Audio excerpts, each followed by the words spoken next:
Good morning, and welcome to St. Scholastica's Shakespearean performance of Hamlet. All rise for Queen Elizabeth's entrance.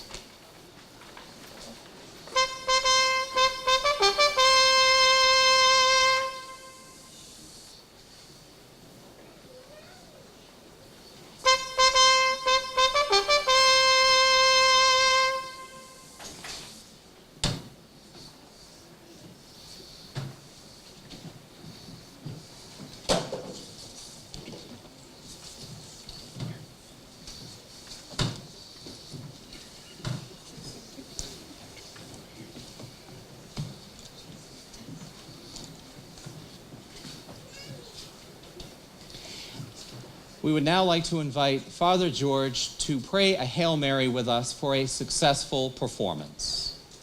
Hail Mary, full of grace, the Lord is with thee. Blessed art thou among women, and blessed is the fruit of thy womb, Jesus. Holy Mary, Mother of God, pray for us sinners, now and at the hour of our death. Amen. Saint Scholastica, pray for us.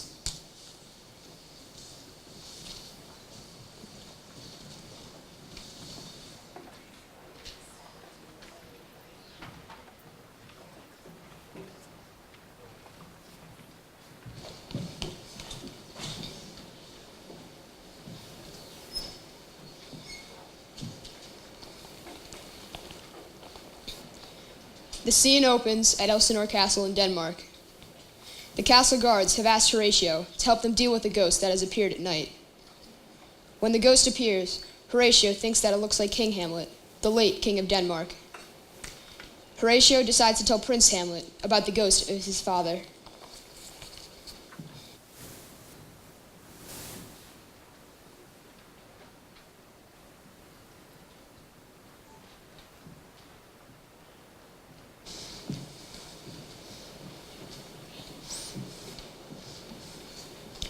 Who's there? Nay, answer me. Stand and afford yourself. Long live the king. Bernardo? He. You come most carefully upon your hour. 'Tis now struck 12. Get thee to bed, Francisco. For this relief, much thanks. 'Tis bitter cold, and I'm sick at heart. Have you a quiet guard? Not a mouse stirring. Well, good night. And who Horatio and Marcellus, to rise my watch, bid them make haste. I think I hear them now. Stand ho! Who's there?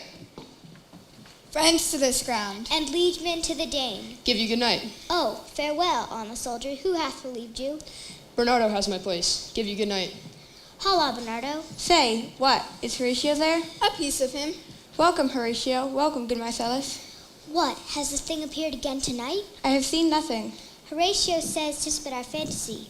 Therefore, I have entreated him along to watch the minutes of this night, that if again this apparition come, he may approve our eyes and speak to it. Tush, tush, 'twill not appear. Let us once again assail your ears what we have 2 nights seen. Well, let us hear. Last night of all, the bells in beating one. Peace, break thee off, look where it comes again. And the same figure, like the king that's dead. Thou art a scholar, speak to it, Horatio. Look not like the king, mark it, Horatio. Most like, it harrows me with fear and wonder. It would be spoke to. Question it, Horatio. What art thou that usurpest this time of night, together with that fair and warlike form, in which the majesty of buried Denmark did sometimes march? By heaven, I charge thee, speak. It is offended. See, it stalks away. Stay, speak, speak, I charge thee, speak. 'Tis gone and will not answer. How now, Horatio? You tremble and look pale. Before my God, I might not this believe, without the sensible and true avouch of mine own eyes. Is it not like the king? As thou art to thyself, such was the very armor he had on when he the ambitious Norway combated. 'Tis strange. This bodes some strange eruption to our state. Tell me, he that knows, why this same strict and most observant watch so nightly toils the subject of the land. Who is that can inform me? That can I. Our last king, whose image but even now appeared to us, was, as you know, by Fortinbras of Norway, dared to the combat, in which our valiant Hamlet did slay this Fortinbras, who, by a sealed compact, well ratified by law and heraldry, did forfeit with his life all those his lands, which he stood seized of the conqueror. Now, sir, young Fortinbras, of unimproved metal hot and full, it doth well appear unto our state, to recover of us by strong hand the said lands, his folly lost. But self, behold, lo, where it comes again. Stay, illusion, If thou hast any sound or use of voice, speak to me.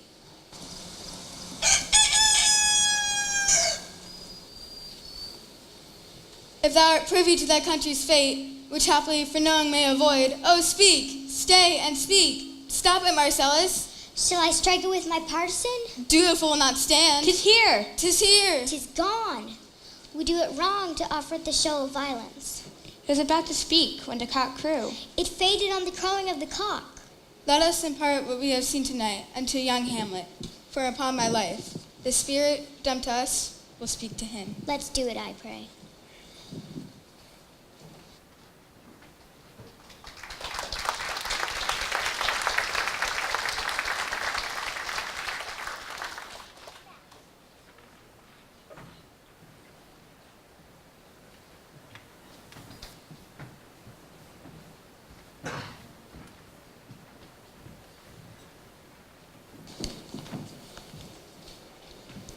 Inside Elsinore Castle, King Claudius announces that it's time to stop mourning the death of King Hamlet and time to celebrate his union with Gertrude. He also says that Denmark is being threatened by young Fortinbras of Norway, who wishes to win back the land that was lost by his father to King Hamlet. Next, he gives permission to the son of Polonius, Laertes, to return to Paris. Finally, he speaks to his nephew Hamlet. He is unhappy that Hamlet is still mourning his father, and Gertrude agrees. They ask Hamlet to stay with them and not return to school in Wittenberg. Hamlet agrees to stay. After everyone leaves, Hamlet reveals how unhappy he is. Next, Horatio and the other soldiers enter and tell Hamlet about the appearance of his father's ghost. They decide that Hamlet will go out with them at night and try to communicate with the ghost.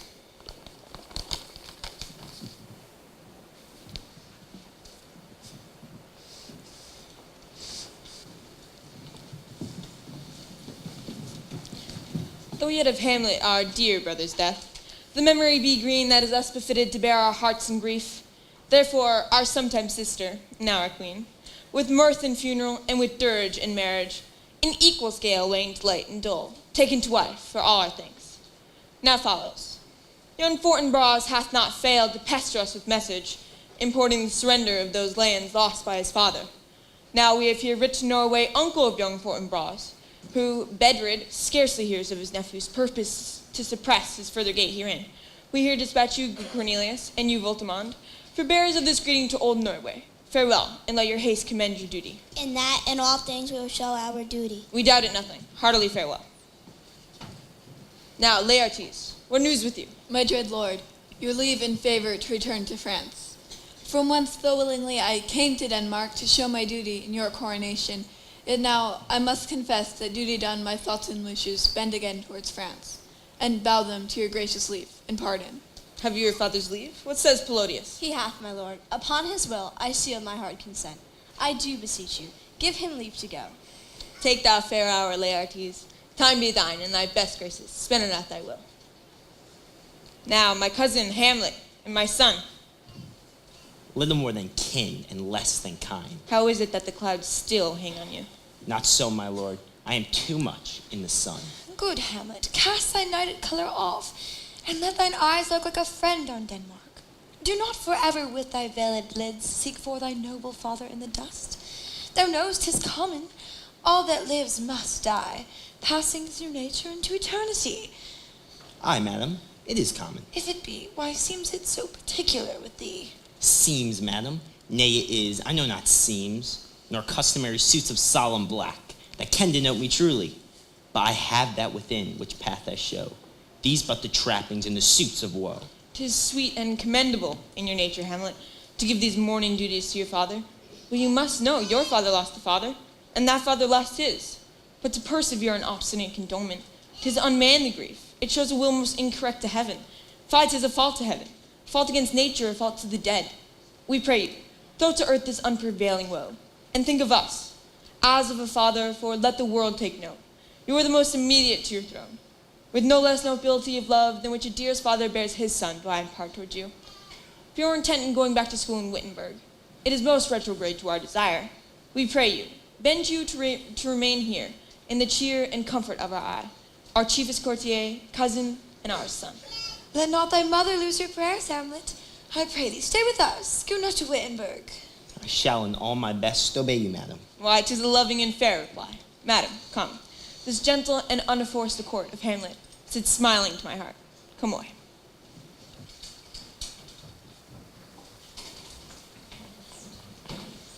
Oh, that this too solid flesh would melt, thaw, and resolve itself into a dew.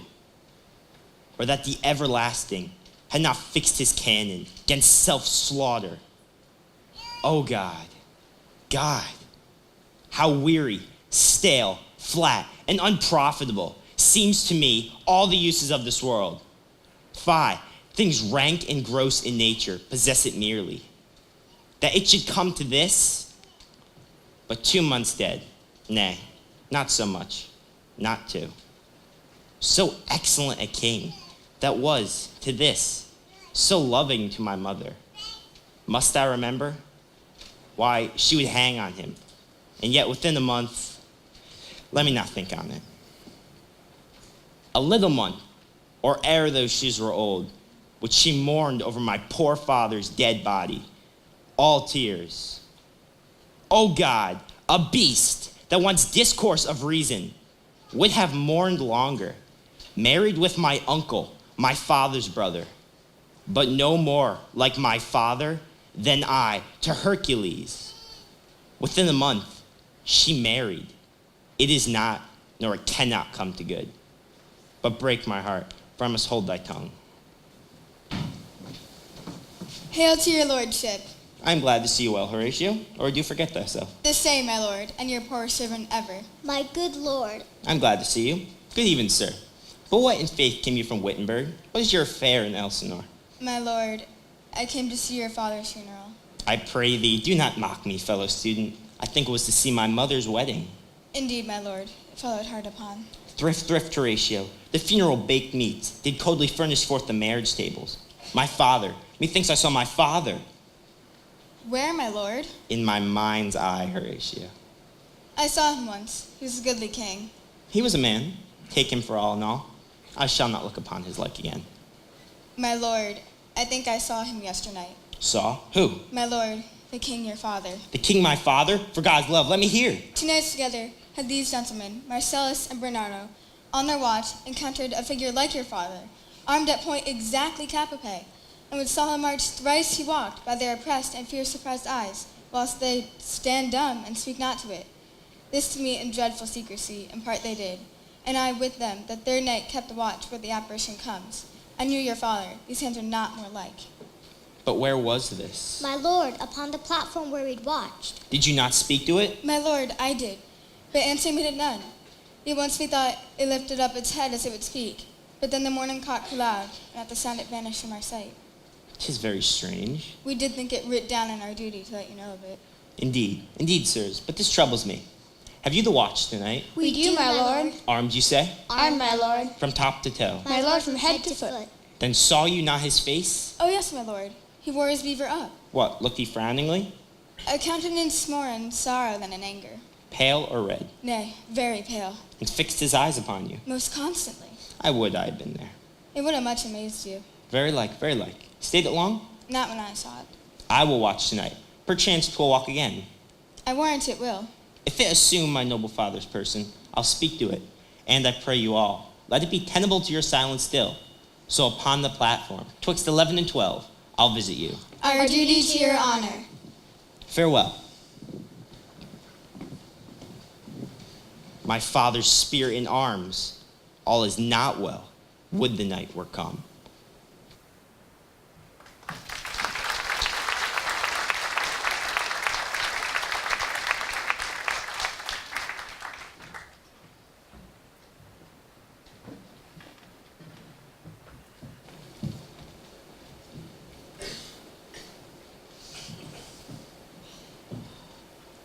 Laertes is getting ready to return to Paris.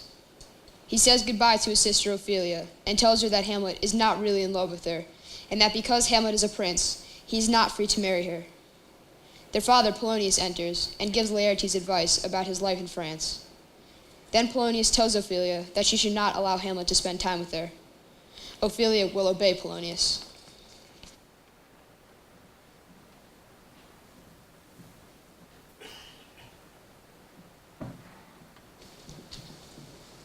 My necessaries are embarked. Farewell. And sister, let me hear from you. Do you doubt that?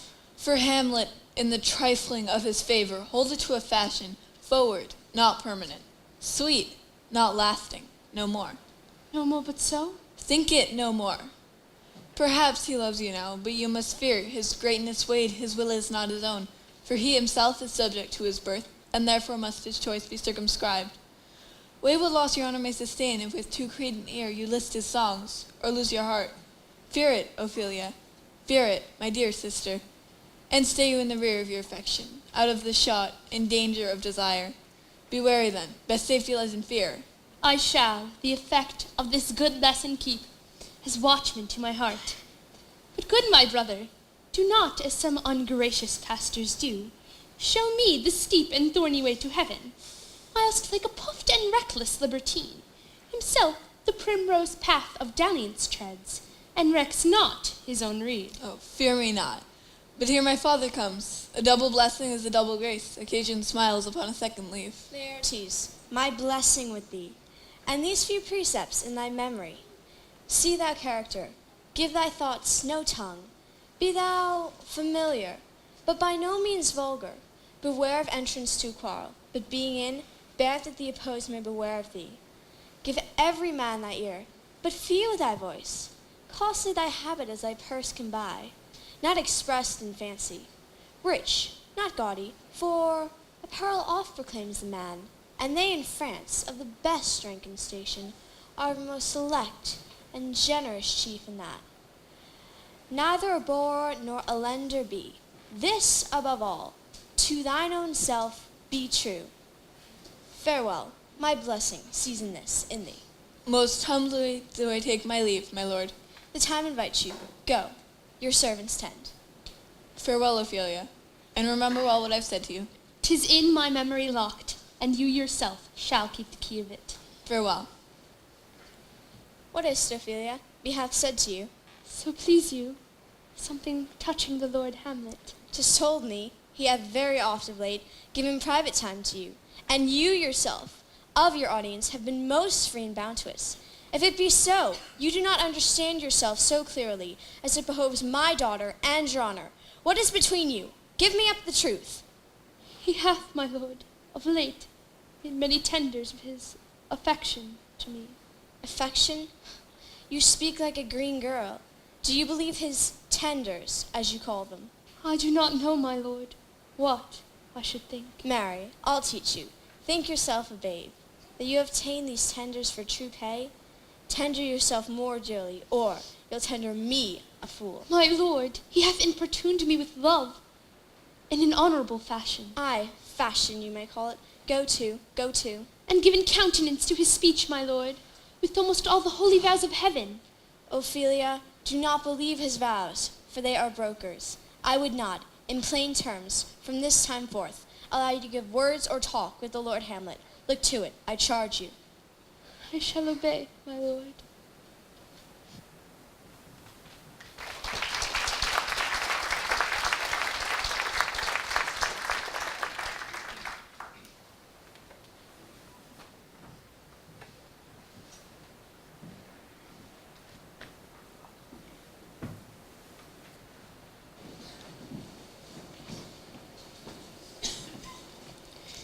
Horatio and Hamlet look for the ghost.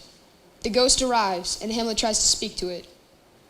Hamlet pursues the ghost, even though his friends warn him not to go. The ghost tells Hamlet that he is the ghost of King Hamlet. The ghost demands that Hamlet avenge his death. Hamlet's uncle Claudius murdered King Hamlet when he was sleeping in the garden of his castle. The murder was even more despicable because King Hamlet was killed before he could confess his sins, and now he is in purgatory. The ghost tells Hamlet to kill King Claudius, but to leave his mother alone. The ghost then goes away. Hamlet is then met by Marcellus and Horatio, and he has them swear that they will not tell anyone about the ghost. Hamlet says that they should never say what they have seen, even if Hamlet acts strange at times.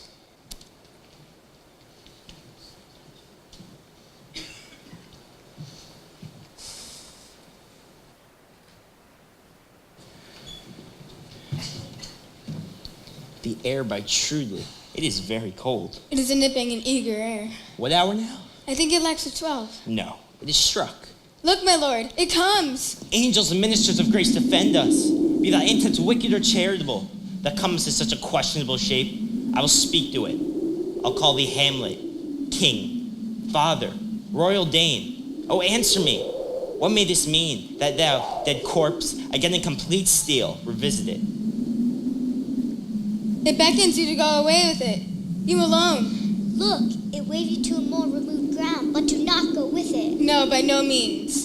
It will not speak, then I will follow it. Do not, my lord. Why? What should be the fear? I do not set my life in a pin's fee. And as for my soul, what can it do to that? Being a thing immortal as itself, it waits me forth again. I'll follow it. What if it tempt you toward the dreadful summit of the cliff, and there assumes other horrible form, which might deprive your sovereignty of reason and draw you into madness? Think of it. It waves me still. I'll follow it. You shall not go, my lord. Hold off your hands. Be ruled, you shall not go. Unhand me, gentlemen. By heaven, I'll make a ghost of him that lets me. I say away. Go on. I'll follow thee. He waxes desperate with imagination. Let's follow. 'Tis not fit thus to obey him. To what issue will this come? Something is rotten in the state of Denmark. Let's follow him.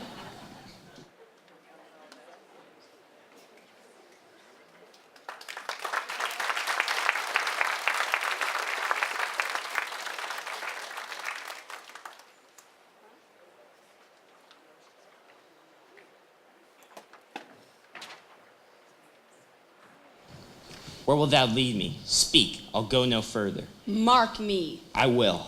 My hour is almost come, when I, through sulphurous and tormenting flames, must render up myself. Alas, poor ghost. Pity me not, but lend thy serious hearing to what I shall unfold. Speak. I'm bound to hear. So art thou to revenge when thou shalt hear. What? I am thy father's spirit, doomed for a certain term to walk the night. To the foul crimes done in my days of nature are burnt and purged away. But that I am forbid to tell the secrets of my prison house. I could a tale unfold, O list, if thou didst ever thy dear father love. Oh, God. Revenge his foul and most unnatural murder. Murder? Murder most foul is and the best it is. But this, most foul, strange, and unnatural. Haste me to know it, that I will sweep to my revenge. Now Hamlet here, 'tis given out that, sleeping within my orchard, a serpent stung me. But know now, thou noble youth, the serpent that did sting thy father's life now wears his crown. My uncle! I, that beast with traitorous gifts, won the will of my most seeming virtuous queen. O Hamlet, what a falling off was there, but soft. Methinks I scent the morning air. Brief let me be, sleeping within my orchard, my custom always of the afternoon, upon my secure hour thy uncle stole, with juice of cursed Hebanon in a vial, and in the porches of my ears did pour, the leprous distilment whose effect holds such enmity with blood of man, that it courses through the body, and curd like eager droppings into milk. The thin and wholesome blood, so did it mine, and a most instant, most laser-like, with vile and loathsome crust, all my smooth body. Thus was I, sleeping by a brother's hand, of life, of crown, of queen, at once dispatched, cut off even in the blossoms of my sin, unhouselled, no reckoning made, but sent to my account, with all my imperfections on my head. O horrible, most horrible! If thou hast nature in thee, bear it not. Taint not thy mind, nor let thy soul contrive against thy mother aught. Leave her to heaven.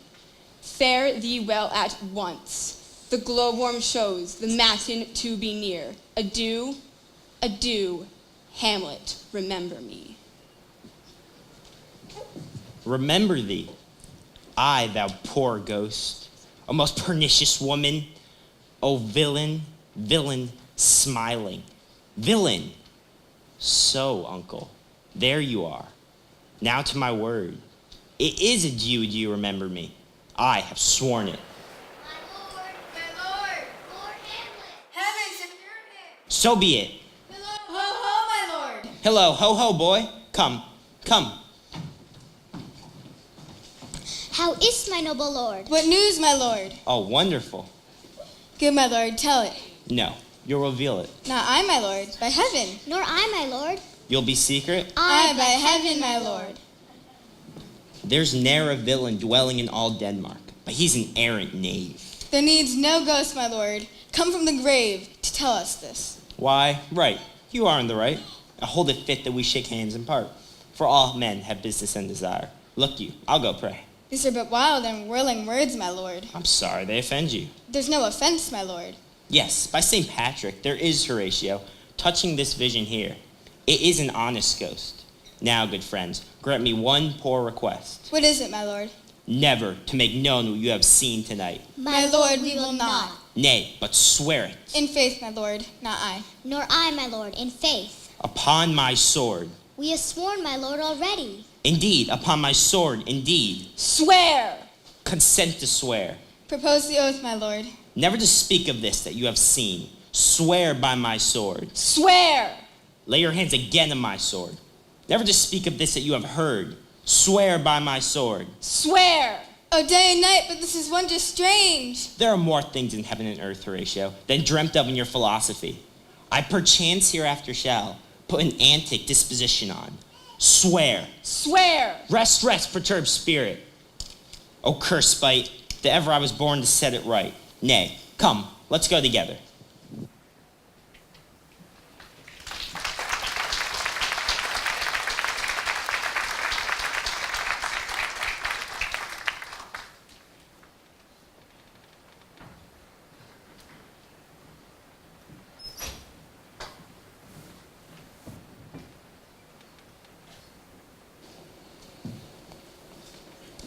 Polonius asks Reynaldo to go to Paris to report on Laertes' behavior.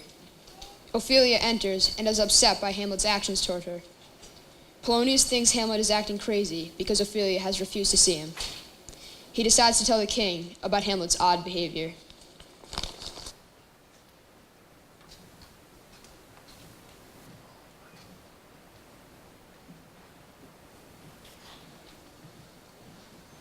Give him this money and these notes, Ronaldo. I will, my lord. Before you visit him, make inquiry of his behavior. My lord, I did intend it. Marry, well said. Very well said. Look you, sir, inquire me first what dancers are in Paris, and, by finding this, drift of question that they, no, my son, take you as toward some distant knowledge of him, such as, I know his father and his friends, and impart him. Do you mark this, Ronaldo? Aye, very well, my lord. And impart him, though you may say, not well, if be he, I mean, he's very wild. There put on him what forgeries you please, marry, none so rank as would dishonor him.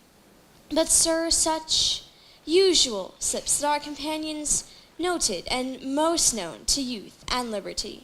As gaming, my lord. Aye, or drinking, fencing, quarreling, swearing. You may go so far.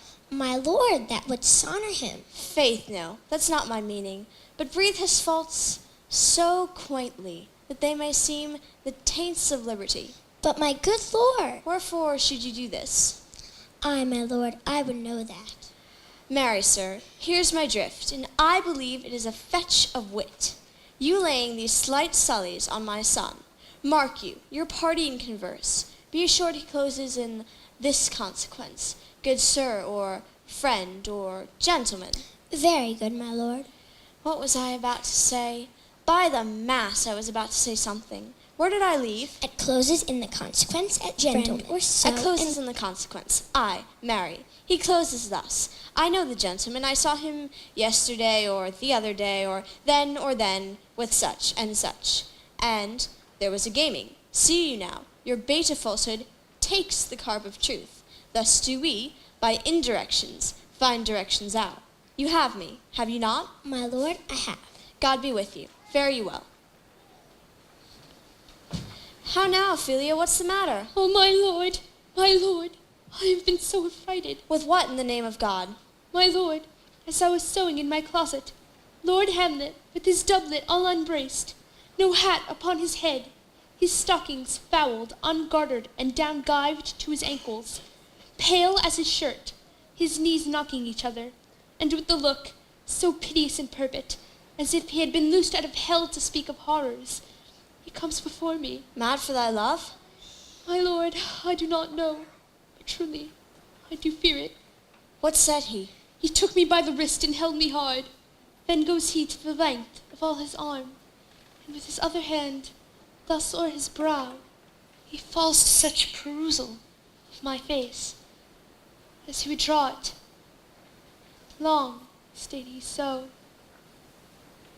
At last a little shaking of mine arm, and thrice his head thus waving up and down, he raised a sigh so piteous and profound, that it did seem to shatter his bulk and end his being. That done, he lets me go, and with his head over his shoulder turned, he seemed to find his way without his eyes, for out of doors he went without their helps, and to the last bended their light on me. Come, go with me. I will seek the king. This is the very madness of love. I am sorry. What? Have you given him any hard words of late? No, my good lord, but as you did command, I did repel his fetters, and denied his access to me. That hath made him mad. Come, we go to the king. This must be known.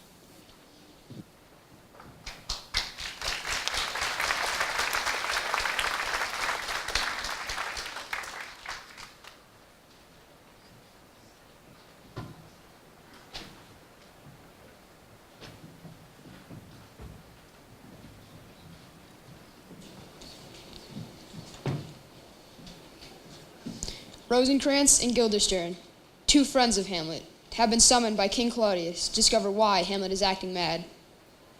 Polonius arrives to state that the King of Norway has talked Fortinbras out of attacking Denmark. Polonius then offers his opinion that Hamlet is acting crazy because Ophelia has rejected him. The King and Queen, however, do not think that Hamlet's madness is due to his relationship with Ophelia.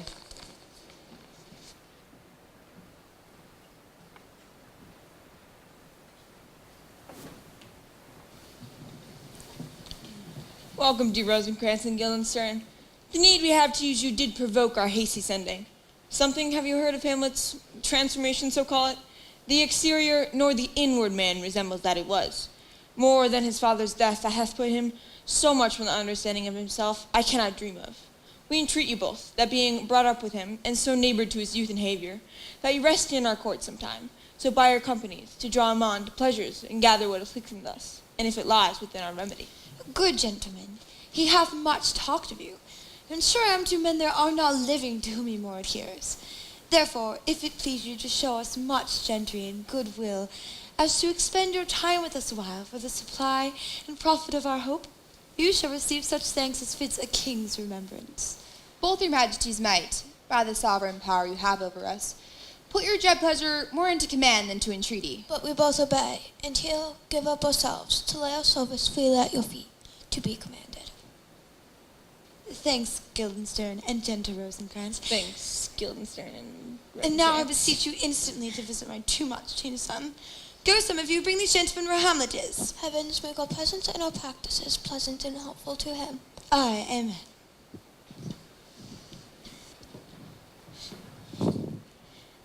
The ambassadors from Norway, my good lord, are joyfully returned. Thou still hast been the father of good news. Have I, my lord? I assure my gracious liege, I hold my duty as I hold my soul, both to my God and to my gracious king. And I do believe that I have found the very cause of Hamlet's lunacy. Speak of that I do long to hear. Give first admittance to the ambassadors. My news shall be the fruit to that great feast. Bring them in. He tells me, my dear Gertrude, he hath found the head and source of all our sins' distemper. I doubt it is no other but the main, his father's death and our hasty marriage. We shall sift him. Welcome, my good friend. Say, Voltimand, what from our brother Norway? Most fair return of greeting and desires. Upon our first he sent out to suppress his nephew's levies, which to him appeared to be a preparation against the Polic. But, better looked into, he truly found there was against your highness. Whereat grieved, and so his sickness and age was falsely borne in hands, sends at arrest on foreign brows, which he in brief obeys, receives rebuke from Norway, and in fine makes vow before his uncle nevermore to give the effect of arms against your majesty. Whereon old Norway overcomes with joy, gives him 3,000 crowns in annual fee, and is commissioned to employ those soldiers so levy as before against the Polic, with an entreaty herein further shown, that I might please you to give quiet pass through your dominion for this enterprise, on such regards of theft and allowance as therein are set down. It likes us well. Most welcome home. This business is well ended. Now, my liege and madam, to expostulate what duty is, why day is day, night night, and time is time, were nothing but to waste night, day, and time. Therefore, since brevity is the soul of wit, I will be brief. Your noble son is mad. Mad, I call it, for to define true madness, what is it then to be nothing else but mad? But let that go. More matter, with less art. Madam, I swear I use no art at all. That he is mad, 'tis true, 'tis true, 'tis pity. And pity 'tis true. But let that go. Now remains, that we find the cause to this effect. I have a daughter who, in her duty and obedience to me, hath given me this. Now gather and surmise. To the celestial and my soul's idol, the most beautified Ophelia. That's an ill phrase, a vile phrase. Beautified is a vile phrase, but you shall hear. Thus. Came this from Hamlet to her? Good madam, say while, I will be faithful. Doubt thou the stars are fire, doubt that the sun doth move, doubt truth to be a liar, but never doubt I love. O dear Ophelia, I love thee best. O most best, believe it, adieu. This, in obedience, my daughter hath shown me. How hath she received his love? What do you think of me? As of a man, faithful and honorable. I would fain prove so. When I had seen this love, I told my daughter, Lord Hamlet is a prince, out of thy star. This must not be. And then I precepts gave her, that she should admit no messengers, receive no tokens. That being done, she took the fruits of my advice, and he fell into a sadness, and then into the madness where now he reigns, and we all mourn for. Do you think 'tis this? Maybe, very likely. Hath there ever been a time when I have positively said, 'tis so, when it proved otherwise? Not that I know. How may we try it further? You know, sometimes he walks 4 hours together here in the lobby. So he does indeed. At such a time, I'll loose my daughter to him. You and I, behind an arras hid, mark the encounter. We will try it. But look, where sadly comes the poor wretch, reading. Away, away, I do beseech you both, away. I'll board him presently.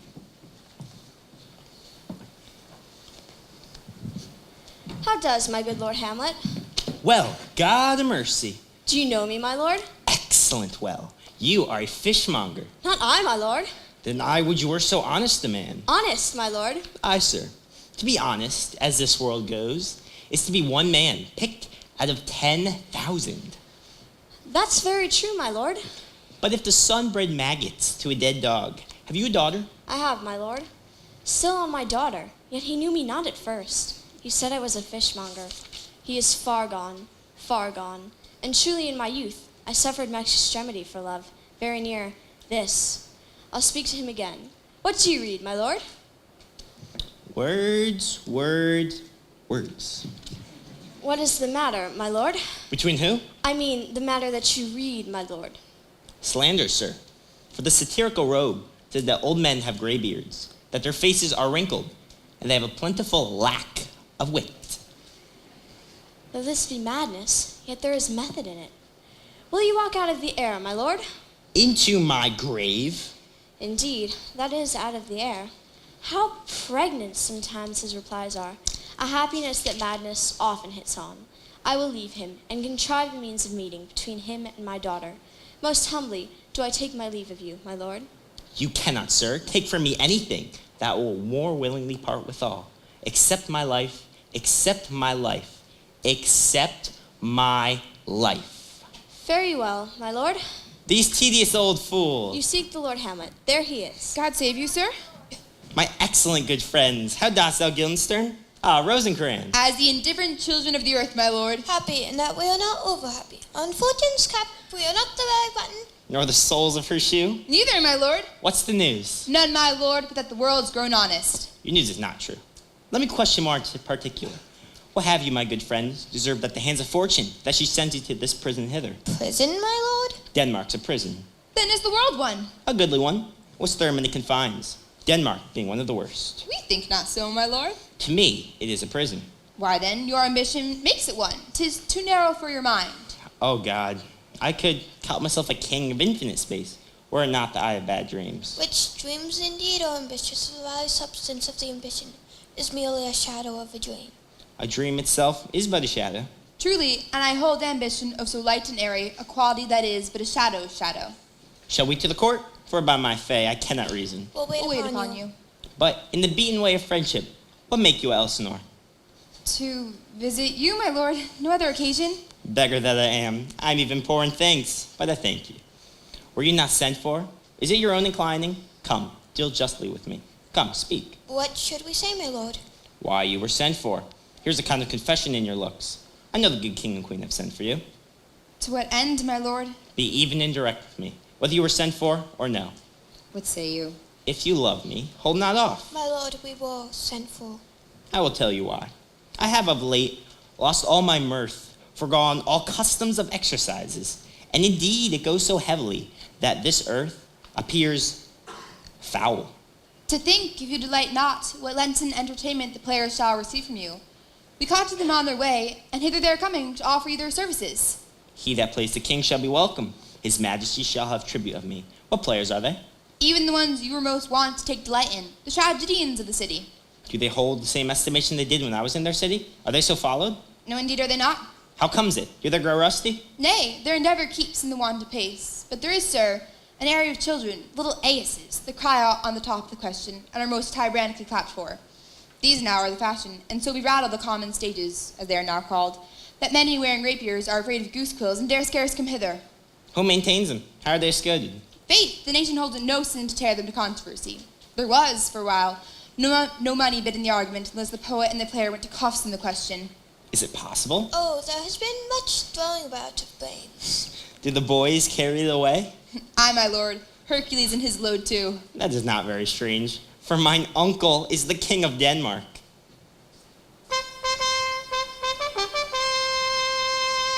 There are the players. Gentlemen, you are welcome in Elsinore, but my uncle father and aunt mother are deceived. In what, my dear lord? I am but mad. Well be with you, gentlemen. Hark you, Guildenstern, and you too. That great baby you see over there is not yet out of his swaddling clouts. Happily they say he's a second time come to them, for they say an old man is twice a child. I will prophesy he comes to tell me of the players. Mark it. My lord, I have news to tell you. My lord, I have news to tell you. The actors are come hither, my lord. Buzz, buzz. Upon mine honor, the best actors in the world, either for tragedy, comedy, history, pastoral, pastoral comical, historical pastoral, tragical historical, tragical comical, historical pastoral, scene indivisible, or poem unlimited. O Jephthah, judge of Israel, what a treasure hast thou. What treasure had he, my lord? Why, one fair daughter and no more, to which he loved passing well. Still harping on my daughter. Am I not in the right, O Jephthah?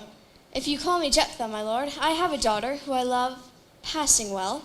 Nay, that follows not. What follows then, my lord? For look, where my bridgeman comes. When the actors arrive, Hamlet makes them feel welcome. Hamlet asks one actor if the troupe is willing to perform the play, The Murder of Gonzago. They agree. Hamlet is upset with himself because he cannot act more swiftly to accomplish his revenge. Hamlet hopes that by observing Claudius' reaction to the play, that he will be able to tell whether or not Claudius truly murdered his father. You are welcome, masters. Welcome all. We'll have a speech. Come, give us a passionate speech. What speech, my lord? I heard thee speak me a speech once. One scene of it I chiefly loved. 'Twas Aeneas' tale of Dido, and thereabout of it especially, where he speaks of Priam's slaughter. If it live in your memory, begin.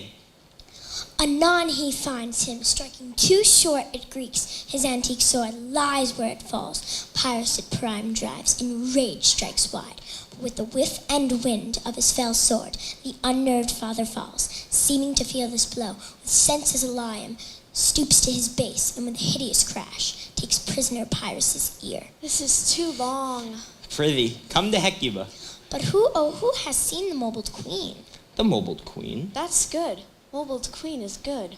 When she saw Pyrrhus make malicious sport in mincing with this sword at her husband, the instant burst of clamor that she made. Pray you, no more. Good, my lord. Will you see these players well bestowed? I will, my lord. Come, sirs. See you, friends. We'll have a play tomorrow. Dost thou hear me, old friend? Can you play the murder of Gonzago? Aye, my lord. We'll have it tomorrow night. You could, for a need, study a speech of some dozen or 16 lines, which I would set down and insert in it, could you not? Aye, my lord. Very well. Follow that, lord. And look you mock him not.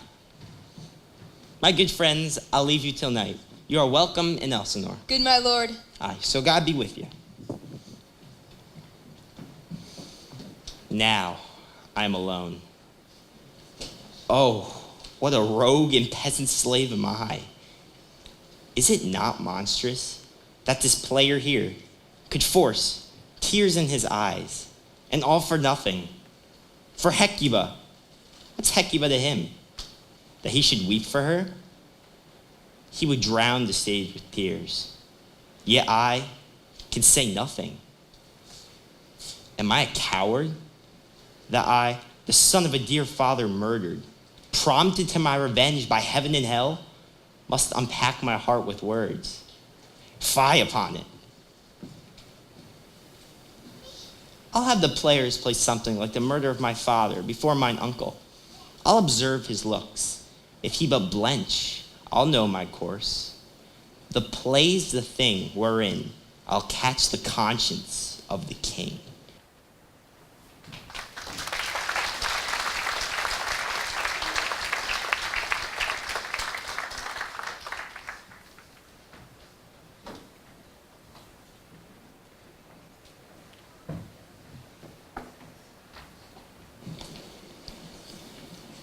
Rosencrantz and Guildenstern tell Claudius and Gertrude that they do not know why Hamlet is acting mad. Next, Polonius tells the king and queen that they are invited to that evening's performance. Ophelia is asked to wait for Hamlet to come by, while the king and Polonius hide behind some curtains. Hamlet sees Ophelia and states that he does not love her. Polonius thinks Hamlet's troubles all center upon Ophelia, but Claudius thinks that Hamlet might be upset because he is the new king. He decides to send Hamlet to England as soon as possible.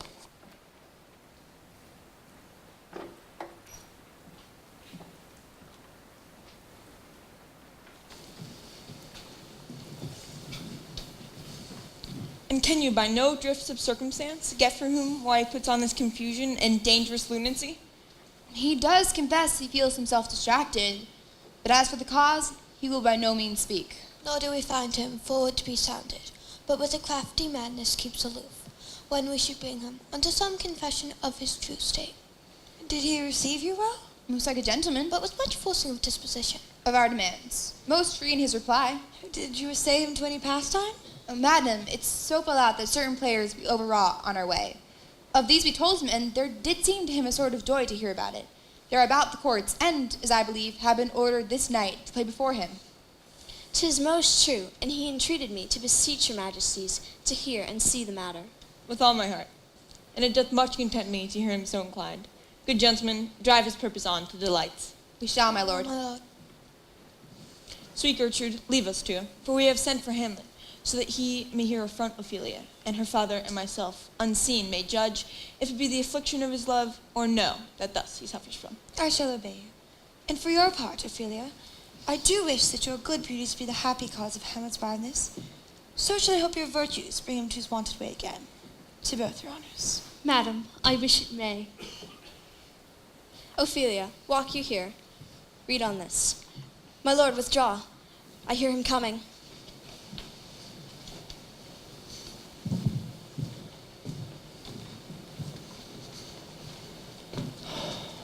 To be or not to be, that is the question. Whether 'tis nobler in the mind to suffer the slings and arrows of outrageous fortune, or to take arms against a sea of troubles, and by opposing end them, to die, to sleep, perchance a dream. Aye, there's the rub. For in that sleep of death, what dreams may come? When we have shuffled out this mortal coil, there's the respect that makes calamity of such long life, the dread of something after death. Makes us rather bear those ills we have than fly to others that we know not of. Thus conscience does make cowards of us all and lose the name of action. Soft be now, the fair Ophelia, be all my sins remembered. Good my lord, how does your honor for this many a day? I humbly thank you. Well. My lord, I have remembrances of yours that I have longed to redeliver. I pray you now, receive them. No, not I. I never gave you aught. My honored lord, you know right well you did, and with them words of so sweet breath composed, that made the things more rich. Their perfume lost, take these again, which of a noble mind rich gifts wax poor when givers prove unkind. There, my lord. Are you honest? My lord. Are you fair? What means your lordship? That if you be honest and fair, your honesty should admit no discourse to your beauty. Could beauty, my lord, have better commerce than with honesty? I did love you once. Indeed, my lord. You made me believe so. You should not have believed me. I loved you not. I was the more deceived. Get thee to a nunnery. We are errant knaves. Believe none of us. Go thy ways to a nunnery. Where's your father? At home, my lord. Let the doors be shut up upon him, that he may play the fool nowhere but in his own house. Farewell. Oh, help him, you sweet heavens. Get thee to a nunnery. Go. Farewell. To a nunnery go, and quickly too. Farewell.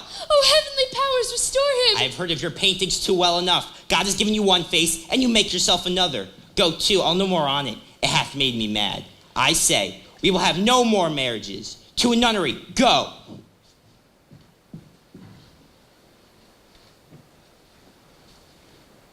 Oh, what a noble mind is here o'erthrown. The courtiers, soldiers, scholars, eye, tongue, sword. The expectancy and rose of the fair state. The glass of fashion and the mold of form. The observed of all observers. Quite down. And I, of ladies, most deject and wretched, that sucked the honey of his music vows, now see that noble and most sovereign reason, like sweet bells jangled out of tune and harsh, that unmatched form and feature of blown youth, blasted with madness. Oh, woe is me, to see what I have seen, to see what I see.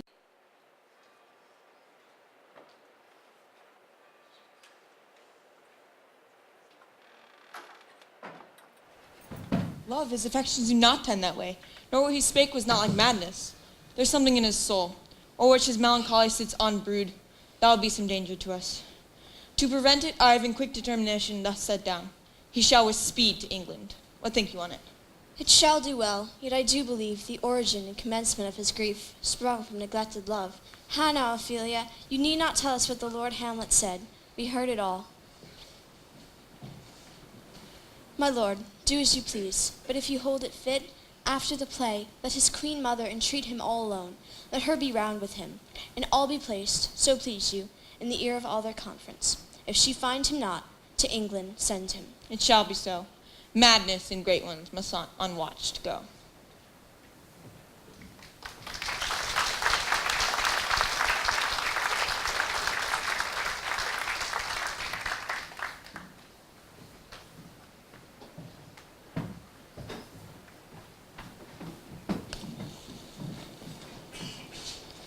Hamlet tells the actors how to perform the scene he has written. Hamlet requests that Horatio observe the king's response to the play. The actors come on stage and perform a dumb show that shows the murder of a king in the garden. Then the play begins. When the play shows the murder of the king, Claudius gets upset and leaves the room. Hamlet is now convinced that Claudius murdered his father.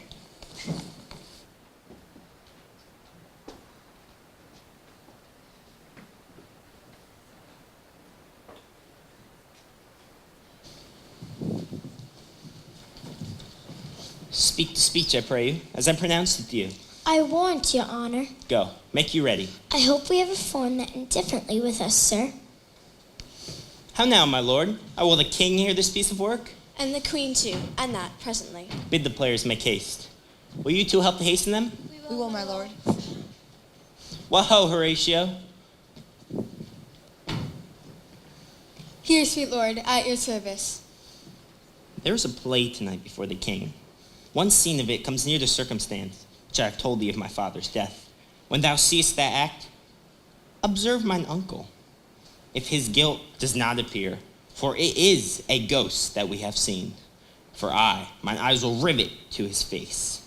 And after, we will both our judgments join. Well, my lord, I will. They are coming to the play. Get you a place.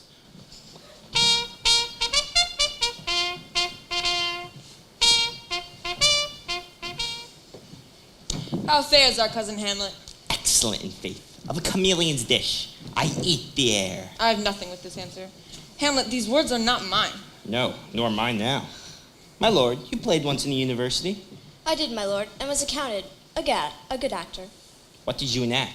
I didn't actually use Caesar. I was killed in the Capitol. Brutus killed me. It was a brute part. Be the players ready? Aye, my lord, they stay upon your patience. Come, my dear Hamlet, sit by me. No, good mother. Here's metal more attractive. Oh ho, do you mark that? Lady, shall I lie at your feet? No, my lord. I mean my head upon your shoulder? Aye, my lord. Do you think I meant other matters? I think nothing, my lord. That's a fair thought. What is my lord? Nothing.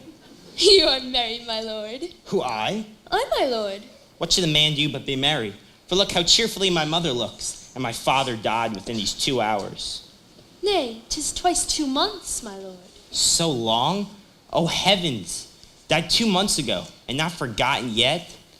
Then there's still hope that a great man's memory may outlive his life half a year.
What means this, my lord? Mary, it means mischief. Belike the show imports the argument of the play.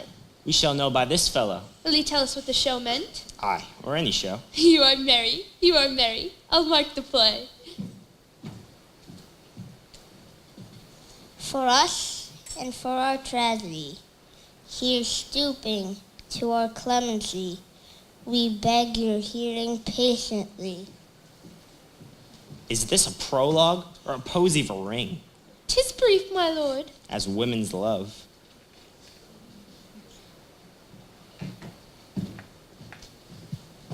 Since love our hearts unite in most sacred band. Where love is great, the littlest doubts are fear. Where little fears grow great, great love grows there. Faith, I must leave thee, love, and shortly too, and thou shalt live in this fair world behind honored. Beloved and happily, one as kind for husband shalt thou. Oh, confound the rest, such love must needs be treason. In second husband let me be accursed. None wed the second, but who killed the first. The instances that second marriage move are, but none of love. The second time I kill my husband kisses me. No second husband wed, but die their thoughts when their first lord is dead. If once a widow, ever I be wife. If she should, break it now. Sweet, leave me here while I would sleep. Sleep, and never come mischance between us twain. Madam, how like you this play? The lady protests too much, methinks. Oh, but she'll keep her word. Have you heard the argument? Is there no offense in it? No. They do but jest. No offense in the world. What do they call the play? The Mousetrap. This is one Lucianus, nephew to the king. You are as good as a course, my lord. I could interpret. You are keen, my lord, you are keen. It would cost you. Still better and worse. Begin, murderer.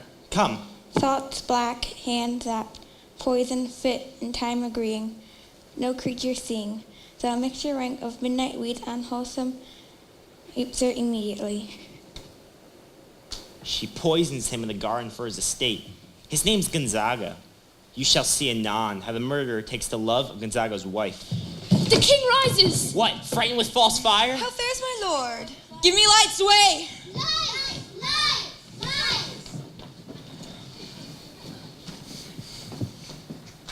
Why, let the stricken deer go weep. Oh, good Horatio, I'll take the ghost's word for 1,000 pounds. Did this perceive? Very well, my lord. Upon the talk of the poisoning? I did very well note him. Good my lord, vouchsafe be a word with you. Sir? The king saw. Aye, sir. What of him? Isn't his retirement marvellous, distempered with colour? Good my lord, put your discourse into some frame, and start not slyly from my vow. I am tame, sir. Pronounce. The queen, your mother, was most of great affliction, health, and spirit, hath sent me to you. You are welcome. Nay, good my lord, this courtesy is not of right breed. If it shall please you to make me wholesome answer, I shall do your mother's command. If not, your pardon and my return shall be the end of this business. Sir, I cannot. What, my lord? Make you a wholesome answer. My what's diseased. But to the matter, my mother, you say? Then thus she says that your behavior hath struck her into amazement and admiration. A wonderful son that can so astonish a mother. Impart. She desires to speak with you in her closet ere you go to bed. Then I will go to my mother by and by. Have you any further trade with us? My lord, you did once love me. So I do still. Good my lord, what is the cause of your distemper? You do, surely, bar your own liberty, if you deny your griefs from your friends. Sir, I lack advancement. How can that be, when you have the voice of the king, himself for your succession in Denmark? Aye, but sir, while the grass grows, that proverb is something musty. God bless you, sir. My lord, the queen would speak with you, and presently.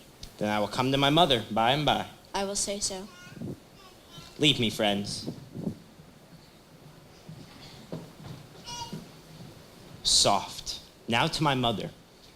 Let me be cruel. I will speak daggers to her, and use none.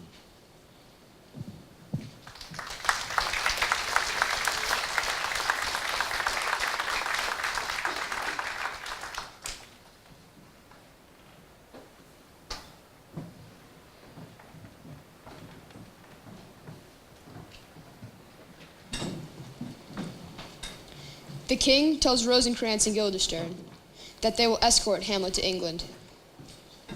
The king tries to pray to confess his sins. Hamlet sees the king kneeling in prayer and realizes that he can kill the king and complete his goal of avenging his father's murder. However, he decides to wait for his time when King Claudius is not spiritually prepared for death.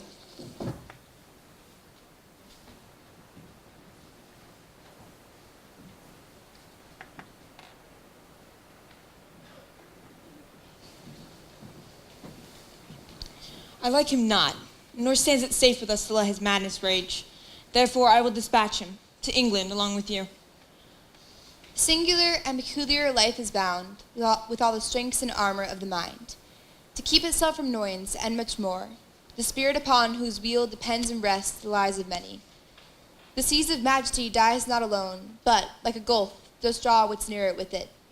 It is a massy wheel fixed upon the highest summit, to whose huge spokes 10,000 lesser things are mortised and adjoined when it falls. Each small annexment, its petty consequence, all attend the boisterous ruin. Never alone did the king sigh, but with a general groan. Arm you, I pray, to this speedy voyage. Will haste us.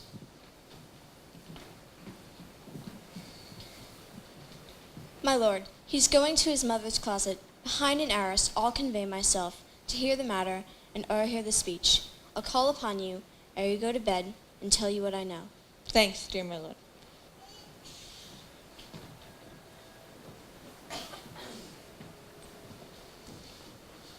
Oh, my offense is rank. It smells to heaven. It hath the primal eldest curse upon it, a brother's murder. Pray I cannot. Though inclination be as sharp as will, my stronger guilt defeats my strong intent. What if this hand were thicker than itself with brother's blood? Is there not rain enough in the sweet heavens to wash it white as snow? But oh, what form of prayer can serve my turn? Forgive me my foul murder? That cannot be, since I am still possessed of the effects of which I did the murder. My crown, mine own ambition, and my queen. Try what repent can, yet what can it when one cannot repent? O wretched state! O soul struggled to be free! Angels, help! Bow stubborn knees, and heart with strings of steel.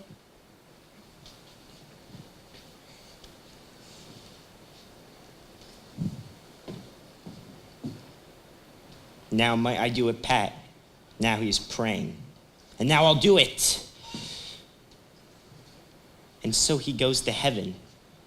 A villain kills my father, and for that, I, his sole son, do this same villain send to heaven. Oh, this is not revenge. He took my father, with all his crimes broad blown. No, when he is drunk asleep, or in his rage, or gaming, swearing, or any other act that has no relish of salvation in it, then I will do it, and his heels may kick at heaven, that his soul may be as damned. My mother stays. My words fly up, my thoughts remain below. Words without thoughts never to heaven go.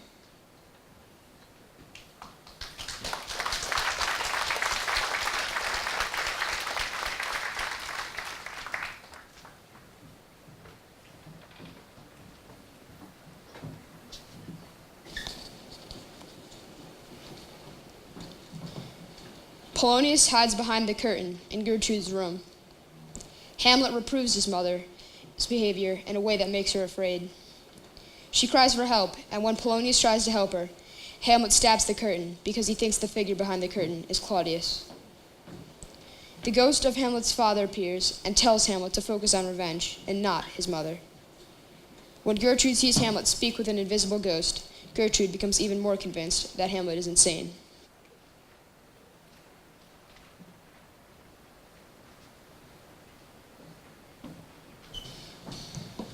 He will come straight. Tell him his pranks have been too broad to bear with. All scones me even here. Pray you, be round with him. Mother, mother, mother. I warned you through not withdraw. I hear him coming. Now, mother, what is the matter? Hamlet, you have your father much offended. Mother, you have my father much offended. Come, Come, you speak with an idle tongue. Go, go. You question with a wicked tongue. Why, how now, Hamlet? What's the matter now? Have you forgot me? No, you're the queen, your husband's brother's wife. And, whether it were not so, you are my mother. Nay, then, I'll set those two that can speak. Come, come, and sit you down. You shall not budge. You go not till I set you up a glass where you may see the inmost part of you. What wilt thou do? Thou wilt not murder me? Help! Help! Help! What ho? Help! Help! How now? A rat, dead for a ducat dead. Oh, I am slain. Oh me, what hast thou done? Nay, I know not. Is it the king? Oh, what a rash and bloody deed is this? A bloody deed. Almost as bad, good mother, as kill a king and marry with his brother. As kill a king? Aye, lady, 'twas my word. O wretched, rash, intruding fool, farewell. I took thee for thy better. Take thy fortune. Peace, sit you down, and let me wring your heart. What have I done that thou darest wag thy tongue and noise so rude against me? Such an act that makes marriage vows as false as dicer's oaths. I would act that roars so loud and thunders in the index. Look here, on this picture, and on this. 2 brothers. This was your husband. Look you now what follows. Here is your husband, like a mildewed ear, blasting his wholesome brother. Have you eyes? Have you eyes? You cannot call it love? At your age, oh shame. Oh, Hamlet, speak no more. You turn mine eyes into my very soul.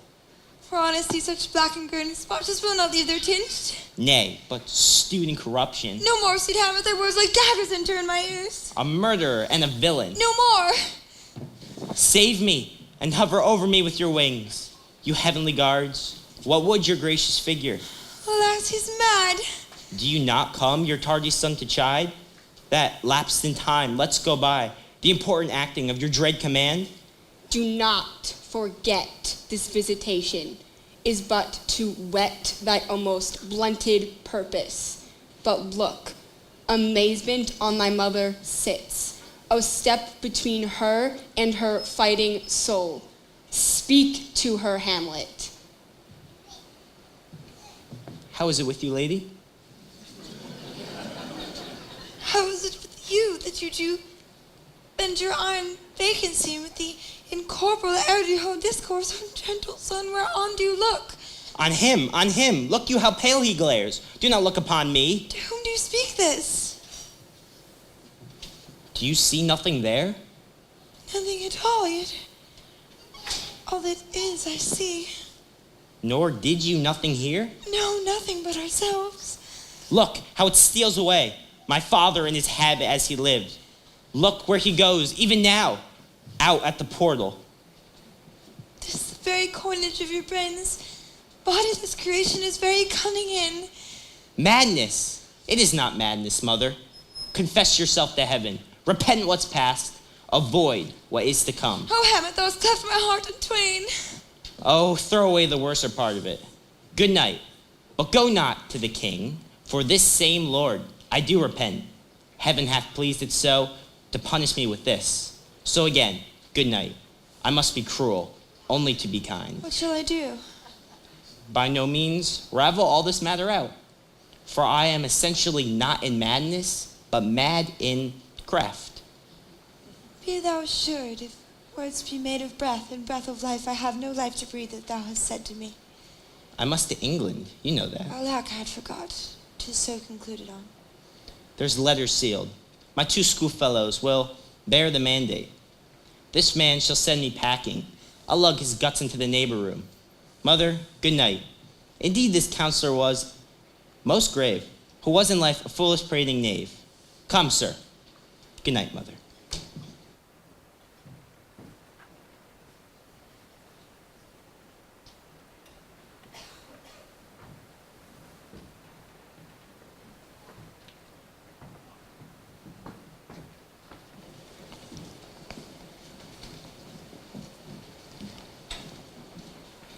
Convinced that Hamlet is mad, Gertrude tells Claudius that Hamlet has killed Polonius. Claudius is upset by this news and asks Rosencrantz and Guildenstern to find Hamlet. Rosencrantz and Guildenstern try to discover where Hamlet has hidden the body.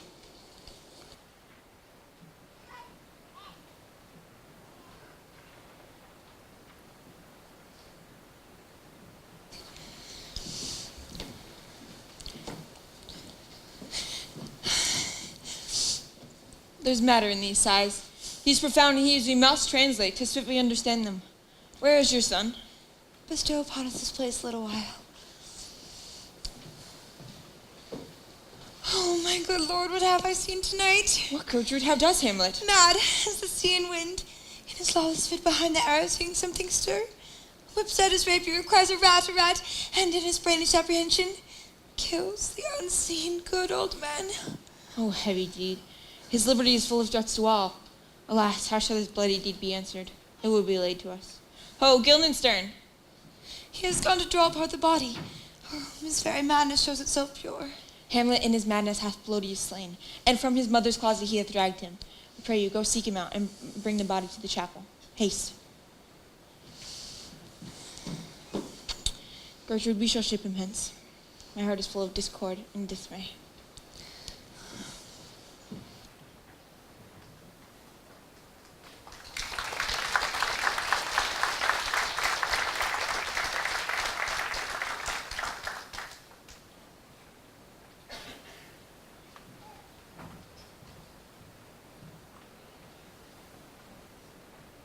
Hamlet refuses to tell his uncle where the body is. Claudius tells Hamlet that he will have to go into exile for his own safety. Hamlet agrees to go.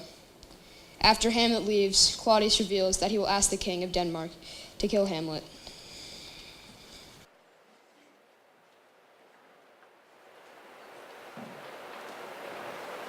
Safely stowed. Hamlet! Lord Hamlet! Now, who calls on Hamlet? Oh, here they come. My lord, you must tell us where the dead body is, that we may take it and bear it hence to the chapel. Do not believe it. Believe what? I can keep your counsel and not my own. Besides, to be demanded of a sponge. Take me for a sponge, my lord? Aye, sir. This soaks up the king's rewards and authorities. I understand you not. I'm glad of it. My lord, you must tell us where the dead body is and go with us to the king. The king is with the body, but the body is not with the king. The king is a thing. A thing, my lord? Of nothing. Bring me to him.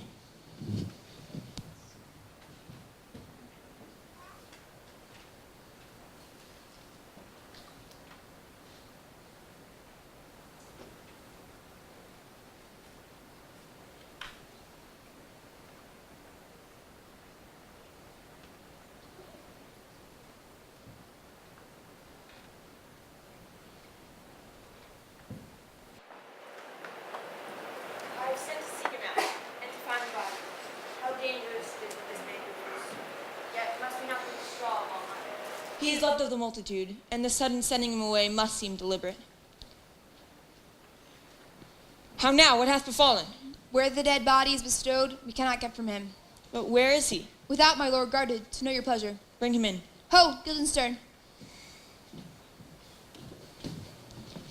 Hamlet, where is the Lord Pelodius?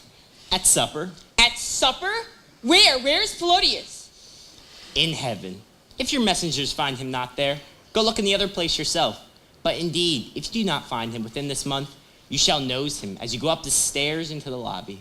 Go seek him there. He will wait till ye come. Hamlet, this deed, and especially for thine safety, we must ship thee hence, to England. For England! Aye, Hamlet. For England! Farewell, dear mother. Follow him by foot. We will. England. By letters congruing to this effect, the present death of Hamlet. Do it, England. For my blood rages till I know 'tis done.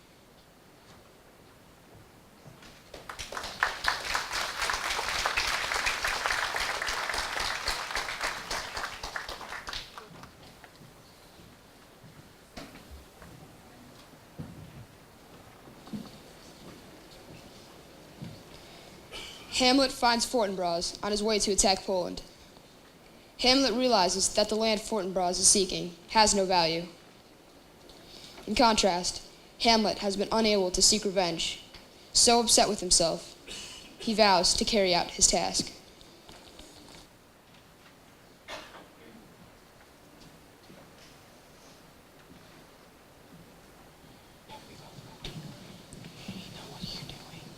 Go, Captain. Tell the Danish king that Fortinbras craves the convoyance of a promised march over his kingdom. Let him know so. I will do it, my lord. Go on softly.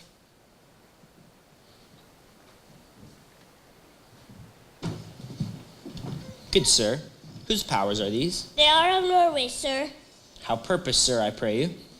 against some part of Poland. Who commands them, sir? The nephews to all Norway, Fortinbras.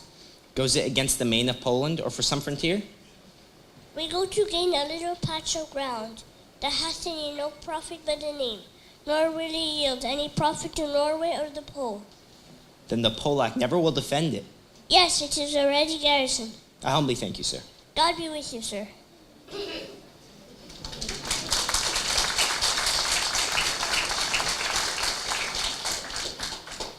Will it please you go, my lord? I will be with you straight. Go a little before. How all occasions do inform against me, and spur my dull revenge. Sith, I have cause, and will, and strength, and means to do it. Witness an army of such mass and charge, led by a tender prince, exposing what is mortal to death and danger. How stand I then, to have a father killed, a mother slain, and let all sleep? Oh, from this time forth, my thoughts be bloody, or be nothing worth.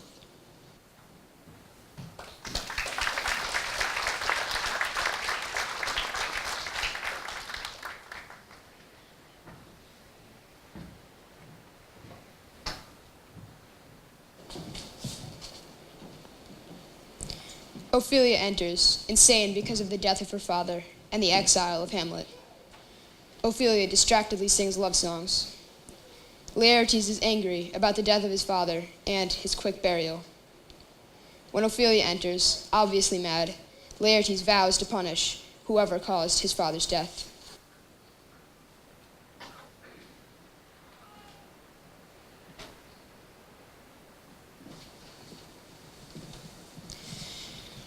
I will not speak to her. She is distracted, her mood pitied. What would she have? She speaks much of her father and beats her heart. Her speech is nothing, yet much unhappily. 'Twere good she were spoken with, for she may strew dangerous conjectures in ill-breeding minds. Let her come in. To my sick soul as sin's true nature is.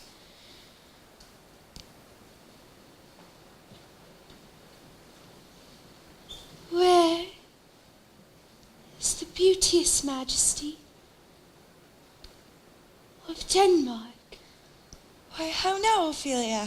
How should I your true love know from another one by his cockle hat and staff and his sandal shoon?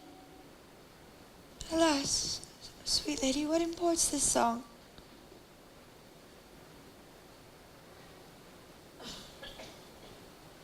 Say you?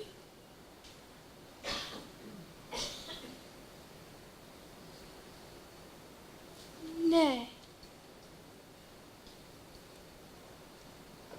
Pray you. Mark. He is dead and gone, lady. He is dead and gone. At his head all grass green turf. At his heels a stone.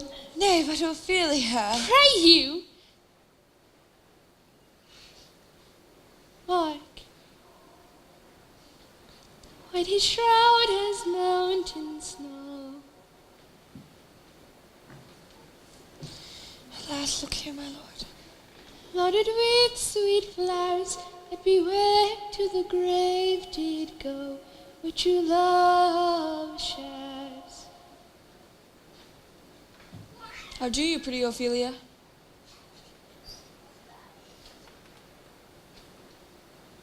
Well, God ill do! They say the owl was the baker's daughter.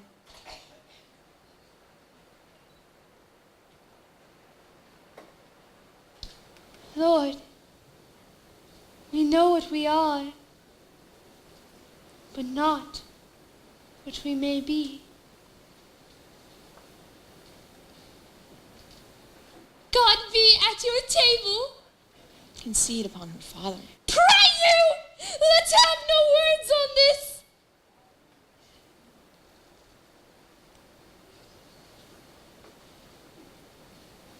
But when they ask you what it means, say you this: tomorrow is St. Valentine's Day, all in the morning betime, and I am made at your window to be your Valentine.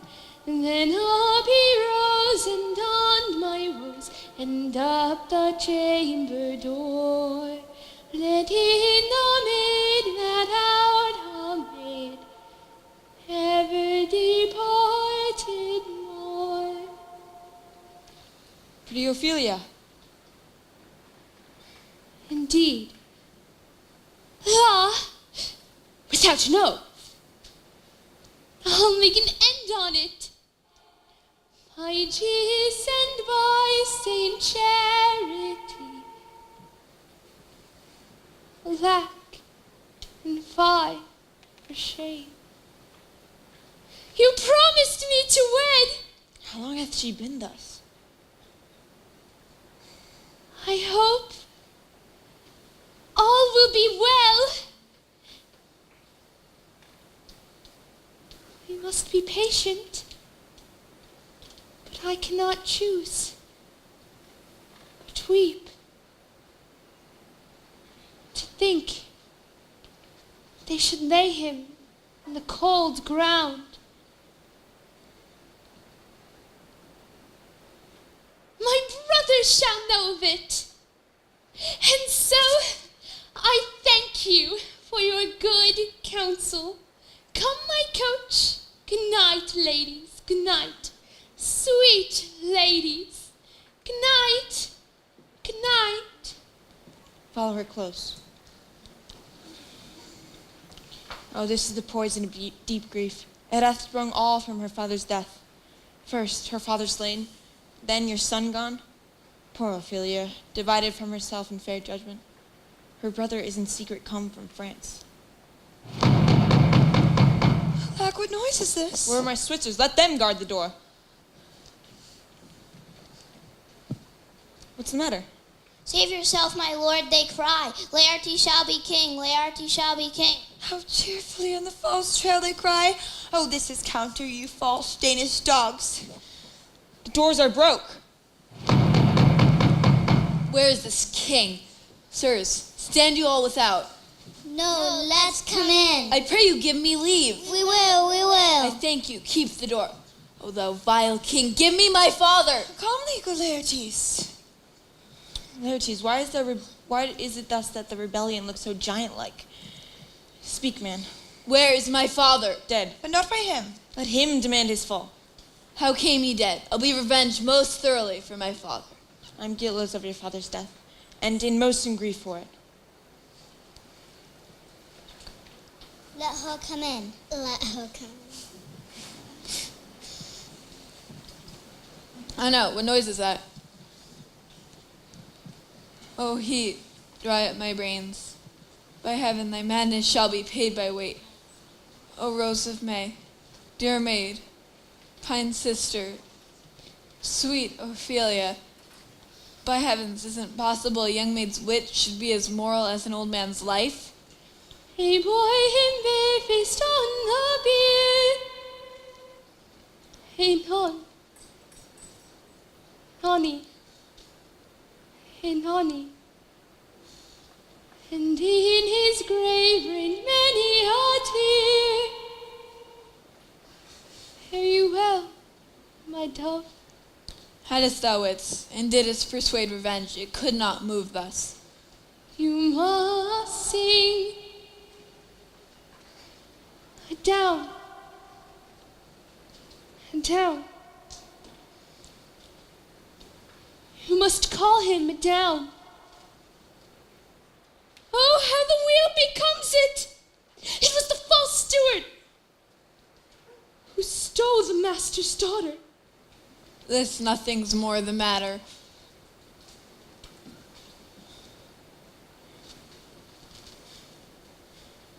There's rosemary. That's for remembrance. Pray, love, remember. There's pansies. That's for thoughts. A document in madness, thoughts and remembrance fitted. There's fennel for you and columbines. There's rue for you, and here's some for me. We may call it herb grace of Sundays. Oh, you must wear your rue with the difference. There's a daisy. I would give you some violets, but they withered all, and my father died. They say he made a good end. Our bonny sweet robin is all my joy. Thoughts and affliction, she turns to favor and prettiness. And will he not come again? And will he not come again? No. No. He is dead. Go to thy deathbed. He never will come again. His beard was as white as snow, and flaxen was his poll. He's gone. He's gone. And we cast away mourn. God have mercy on his soul, and on all Christian souls. I pray God be with ye. Do you see this, O God? Laertes, I must commute with your grief. I pray you, go make choice of your wisest friends, and let them judge. If I am guilty of your father's death, we will our kingdom give. But if not, we will jointly labor with you. Let this be so.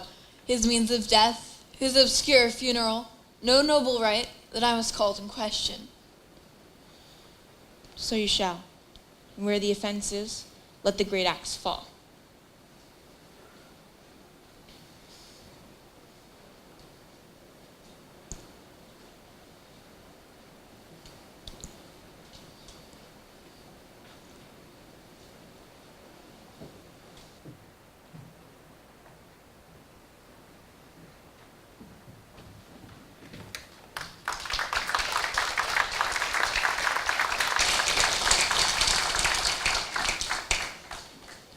Horatio reads a letter from Hamlet about his voyage to England.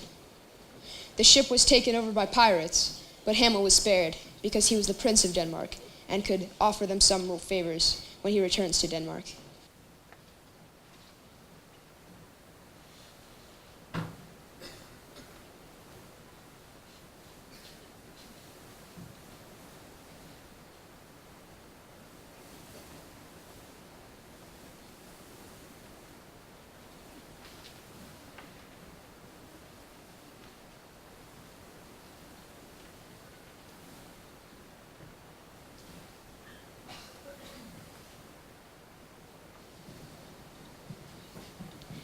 What are they that would speak with me? Sailor, sir, they say they have letters for you. Let them come in. I do not know what part of the world I should be greeted. Not from Lord Hamlet.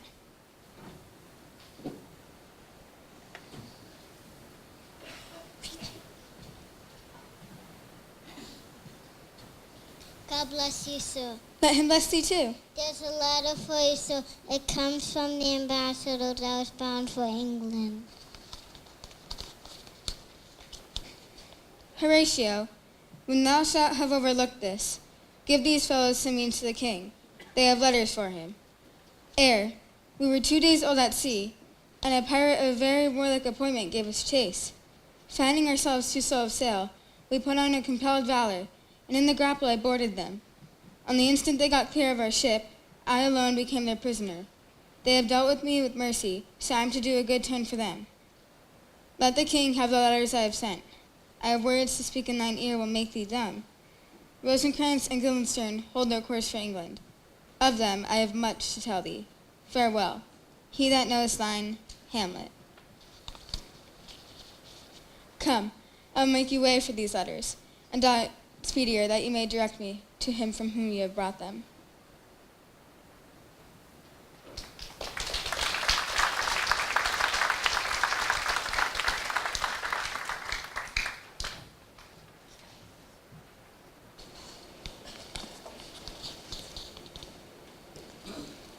Laertes learns that Hamlet was not punished for killing Polonius because of his mother's affection and the people's support of Hamlet.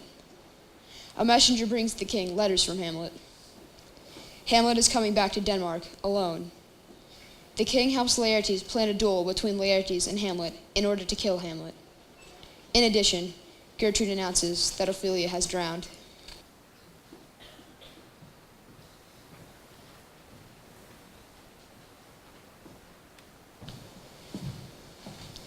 Sith you have heard that he who hath your noble father slain pursued my life.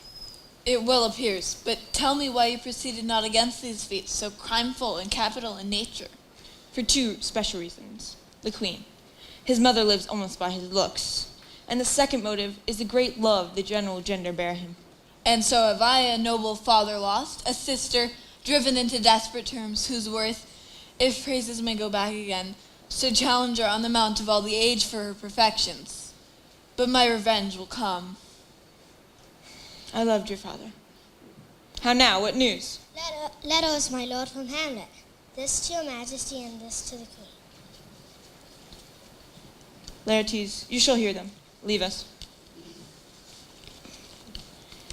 High and mighty, you shall know I am set naked on your kingdom.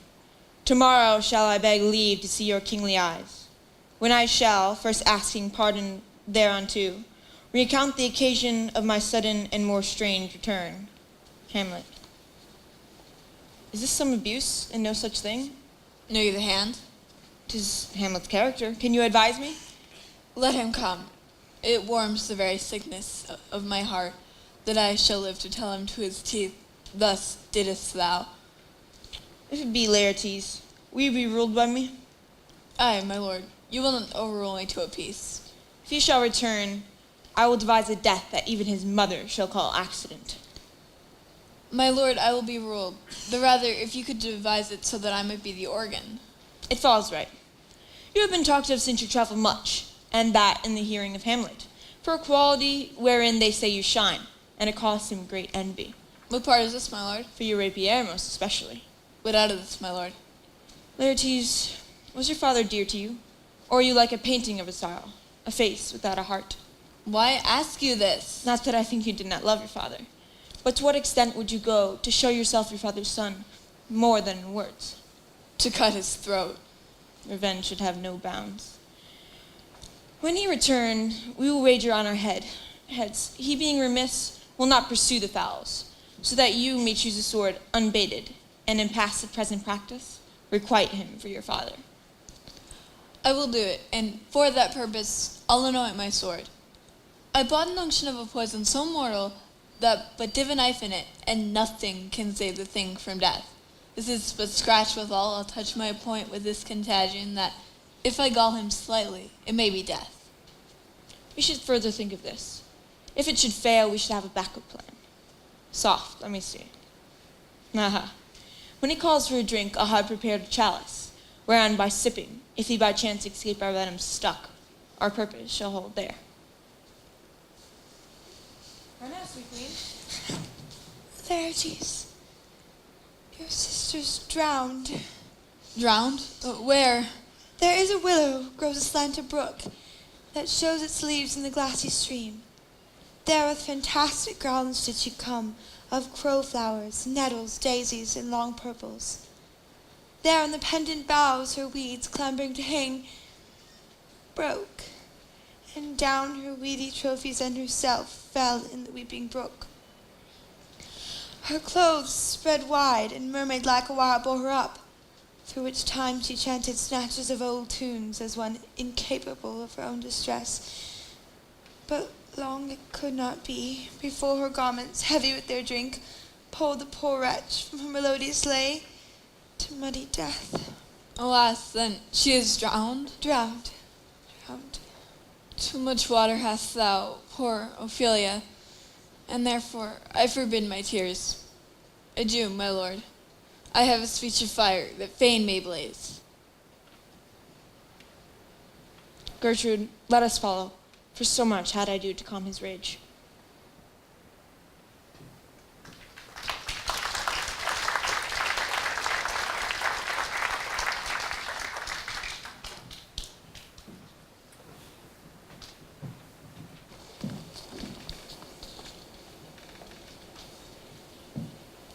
Two gravediggers dig Ophelia's grave.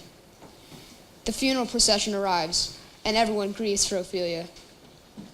Hamlet and Laertes fight, and the king reminds Laertes that he will be able to avenge his sister's death during the duel.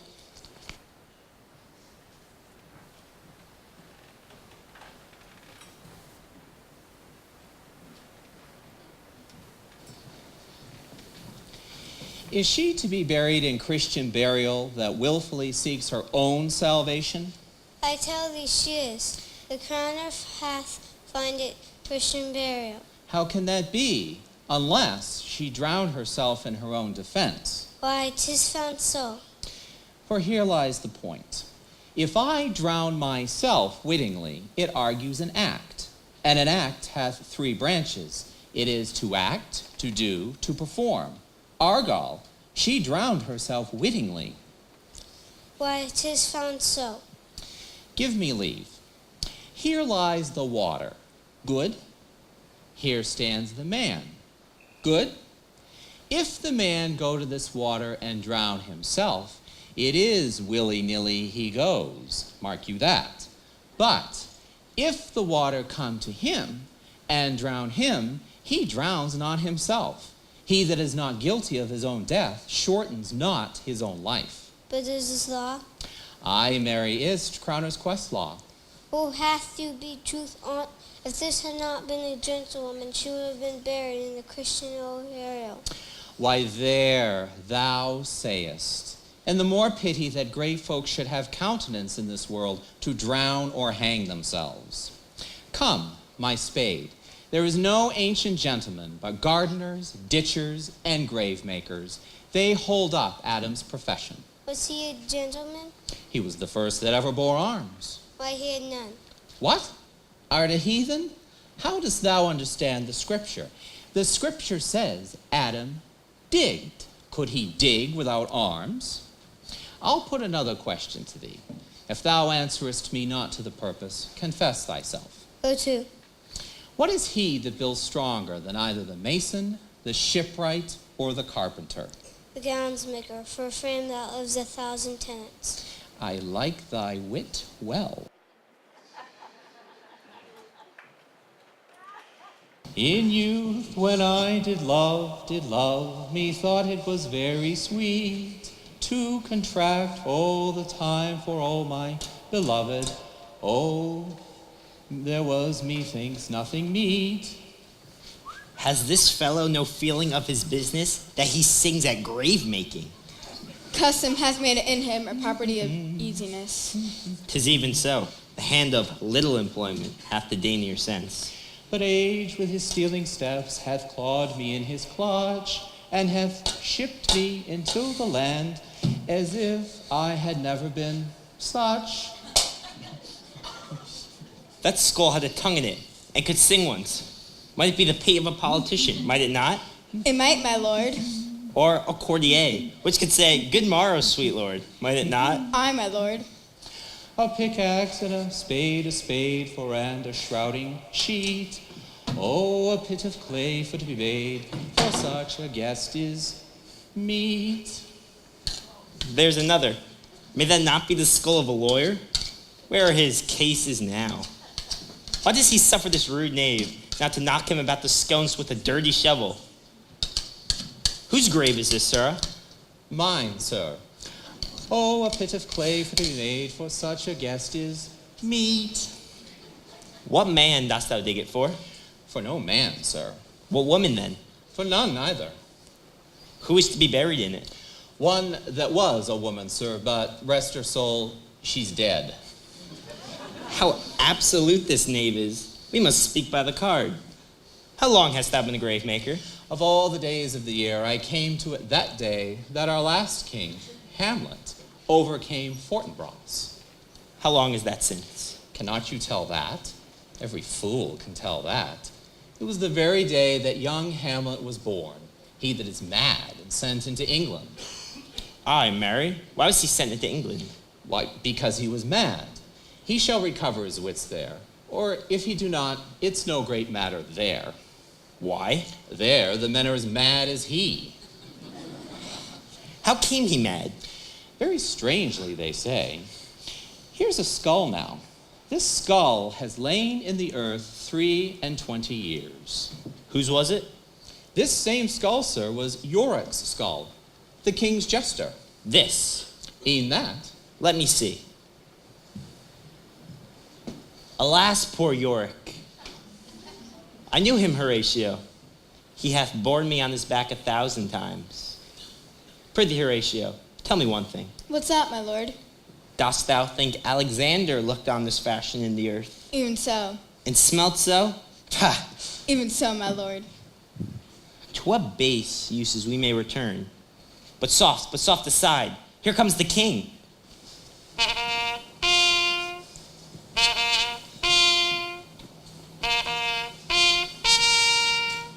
The queen, the courtiers, who is that they follow?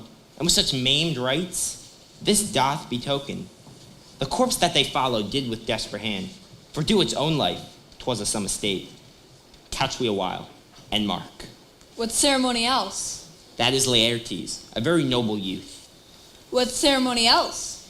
Her death was doubtful, and but that great command always weighs the order. She should, in ground unsanctified, have lodged, to last trumpet, for charitable prayers. Shards, flints, and pebbles should be thrown on her, and yet here she is allowed, and the bringing home of bell and burial. Must there be no more done? No more be done. We should profane the services of the dead, to sing requiem and such rest to her as to peace-parted souls. Lay her in the earth, and from her fair and unpolluted flesh may violets spring. I tell thee, churlish priest, a ministering angel shall my sister be, while I lies howling. What, the fair Ophelia? Sweets to the sweet. Farewell, I hope thou shouldst have been my Hamlet's wife. Hold off the earth awhile, till I've caught her once more in mine arms. What is he whose grief bears such an emphasis? This is I, Hamlet the Dane. The devil take thy soul! Pluck them asunder. Hamlet! Good, my lord, be quiet. I loved Ophelia. 40,000 brothers could not, with all their quantity of love, make up my sum. What will thou do for her? Laertes, he is mad. Be buried quick with her, and so will I. What is the reason that you use me thus? I loved you ever, but it is no matter. This is mere madness. Good Horatio, wait upon him. Good Laertes, strengthen your patience to our last night's speech. We will put that matter into present push.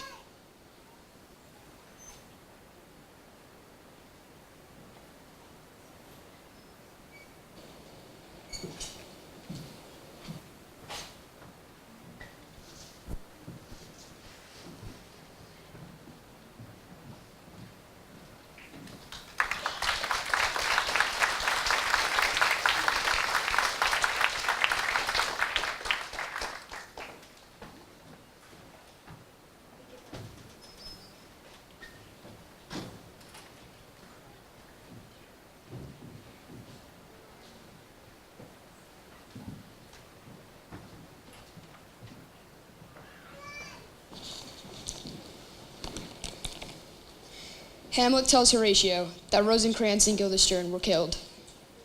At the duel, Hamlet and Laertes choose weapons, and Laertes makes sure that he has the poisoned rapier. The king tries to make Hamlet drink from the poisoned cup. Laertes wounds Hamlet with the poisoned sword. Hamlet charges at Laertes, and during the fight, Laertes loses control of the rapier.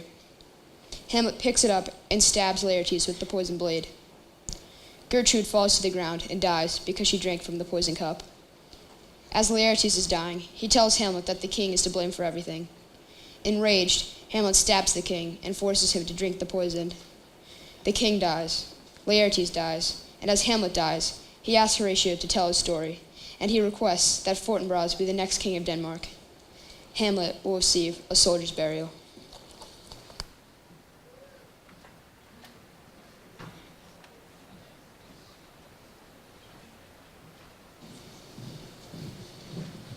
So much for this, sir. Now shall you see the other. You do remember all the circumstance? Remember it, my lord? Sir, in my heart there was a kind of fighting that would not let me sleep. Our indiscretions sometimes serve us well, and that should teach us. There's a divinity that shapes our ends. That is most certain. Up from the cabin, in the dark, groped I, and my fears forgetting manners, unsealed this grand commission, where I found an exact command that my head should be struck off. Is it possible? Here's the commission. Read at more leisure. But wilt thou hear me how I did proceed? I beseech you. Thus, I sat me down, devised a new commission, wrote it fair. Wilt thou know the effect of what I wrote? Aye, good my lord. An earnest conjuration of the king, that he should the bearers put to sudden death. No, shriving time allowed. How is this sealed? He that hath killed the king. So Rosencrantz and Guildenstern go to it. They are not near my conscience. Why, what a king is this? He that hath killed my king. It must be shortly known to him from England. It will be short. But I am very sorry, good Horatio, that to Laertes I forgot thyself. Peace, who comes here? Your lordship is right. Welcome back to Denmark. I humbly thank you, sir. Sweet lord, I should impart a thing to you from his majesty. I will receive it, sir. My lord, his majesty bade me signify to you that he has laid a great wager on your head, sir. He is newly come to court Laertes. Believe me, an absolute gentleman full of most excellent differences, of very soft society, and of great showing. Believe me, he's the calendar gentry. I take him to be a soul of great article. Your lordship speaks most infallibly of him. Why do you wrap the gentleman in a more rawer breath? Sir? What imports the nomination of this gentleman? You're not ignorant of excellence Laertes is. I mean, sir, for his weapon. What's his weapon? A rapier and dagger. That's two of his weapons, but, well. The king, sir, hath laid that in a dozen passes between you and him, which will not exceed 3 hits. He hath laid on 12 for 9. It would come to immediate trial if your lordship would vouchsafe the answer. Sir, if it please his majesty, let the foils be brought. I commend my duty to your lordship.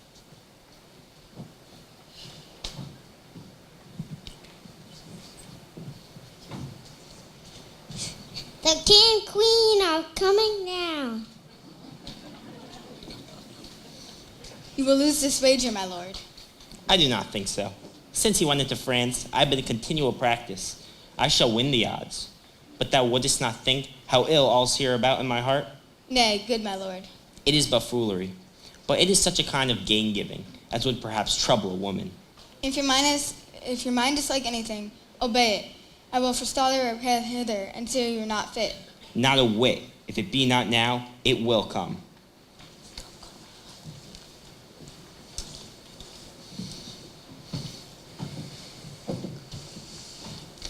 Come, Hamlet, take this hand from mine. Give me your pardon, sir. I've done you wrong. I here proclaim it was madness that hurt that brother. I am satisfied in nature whose motive should stir me most to my revenge. But in my terms of honor I stand aloof, and will a reconcilement. But till that time I do receive offered love, like love, and will not wrong it. I embrace you freely. Give us the foils. Come on. Cousin Hamlet, know you the wager? Very well, my lord. Your grace has laid the odds on the weaker side. I do believe it. I have seen you both, but since he is the better, we have, therefore, odds. This is too heavy. Let me see another. This likes me well. Come, set this soup of wine upon this table. The king dunks to Hamlet's better breath. Come, begin. Come on, sir. Come, my lord. 1. No. Judgment. A hit, a very palpable hit. Well, again. I'll play this bout first. Set it by a while. Come. Another hit. What say you? A touch, a touch. I do confess. Come for the third, Laertes. You but dally. I pray you, pass with your best violence. I'm afeard you make a wanton of me. Our son shall win. He's fat and scant of breath. Come, Hamlet, take my napkin, rub thy brows. The queen crafts to thy fortune, Hamlet. Good madam.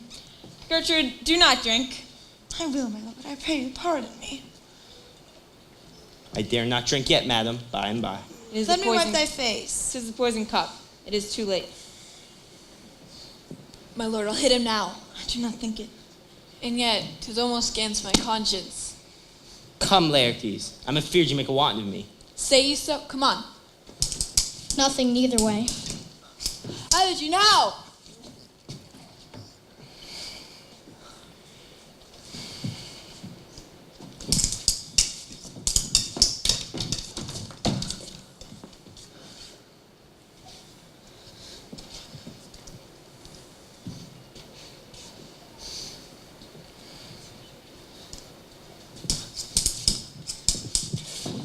Part them, they're incensed. Nay, come again. Look to the queen or hall. They bleed on both sides. How is it, my lord? How is it, Laertes? Osric, I'm justly killed by mine own treachery. How does the queen? She swoons to see them bleed. No. No, the drink. The drink, oh my dear Hamlet, the drink. The drink, I'm poisoned. Oh, villainy. Ho, let the doors be locked. Treachery, seek it out. It is here, Hamlet. Hamlet, thou art slain. No medicine in the world can do thee good. In thee there is not half an hour of life. The treacherous instrument is in thy hand, unbaited and unvenomed. The foul practice hath turned itself upon me. Lo, here I die, never to rise again. Thy mother's poisoned. I can no more. The king's to blame. The point, and venom too. Then venom to thy work. Oh, yet defend me, friends. I am but hurt. Here, thou murder stain, drink off this potion. Is thy union here? Follow my mother. He is justly served. It is a poison tempered by himself. Exchange forgiveness with me, noble Hamlet. Mine and my father's death come not upon thee, nor thine on me.